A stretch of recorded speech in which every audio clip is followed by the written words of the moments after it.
नमस्कार, एजुकेशन नगरी की खास पेशकश एजुकेशन बुलेटिन में आपका स्वागत है। मैं हूं ललित वर्मा। चलिए रुक करते हैं शिक्षा जगत से जुड़ी बड़ी खबरों की ओर।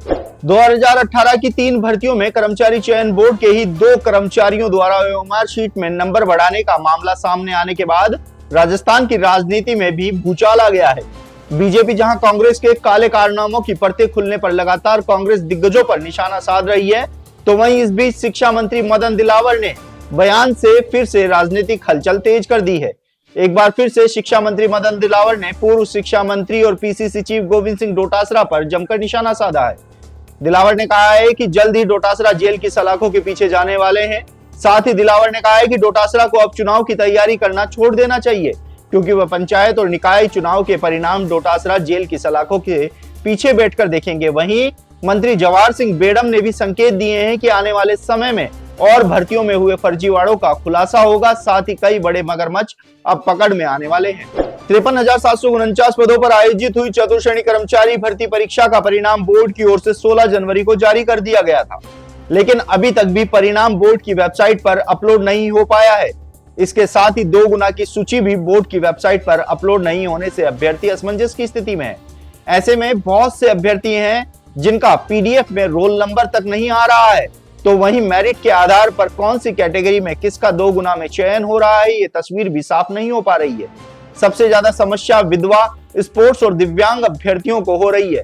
अभ्यर्थी अपने परिणाम को लेकर कंफ्यूजन की स्थिति में है। ऐसे में अभ्यर्थियों ने जल्द से जल्द कैटेगरी वाइज 2 गुना का परिणाम बोर्ड की वेबसाइट पर अपलोड करने की मांग तेज कर दी है।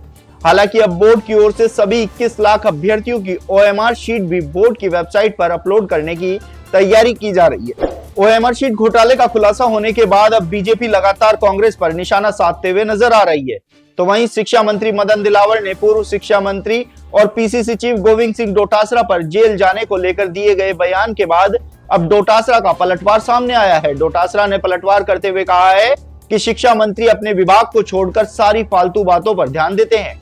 डोटासरा ने कहा है कि बस 2.5 साल का समय बचा है, उसके बाद कांग्रेस की सरकार आएगी और मदन दिलावर जब जेल जाएंगे तो मैं खुद उनसे मिलने जेल जाऊंगा। इसके साथ ही डोटासरा ने आरोप लगाया कि बीजेपी सरकार के 2 साल के कार्यकाल में ही 10 से ज्यादा पेपर लीक हो चुके हैं, लेकिन इनकी जांच नहीं होगी।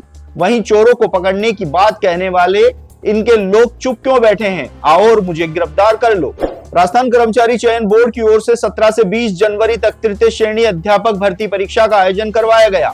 हालांकि 14 जिलों में आयोजित भर्ती परीक्षा शांतिपूर्ण संपन्न करने की बात कही जा रही है, लेकिन परीक्षा के दौरान आए 2 मामलों ने फिर से बोर्ड की परीक्षा को लेकर चर्चाओं में ला दिया है। पहला मामला कोटा शहर से है, जहां एक परीक्षार्थी को हिजाब के चलते परीक्षा देने से रोका। ये मामला अब धार्मिक आस्था से जोड़कर भी देखा जा रहा है। तो वहीं भजनलाल सरकार के मंत्री जवाहर सिंह बेड़म ने विवाद पर साफ कर दिया है कि प्रतियोगी परीक्षाओं के नियम सबके लिए समान है, सभी धर्मों के लिए नियम समान रूप से लागू होते हैं। वहीं दूसरा जो मामला है वह उदयपुर से सामने आया है, जिसमें एक परीक्षार्थी द्वारा परीक्षा के बीच में ही ओएमआर शीट लेकर दीवार फांकते हुए परीक्षा केंद्र से भाग गया।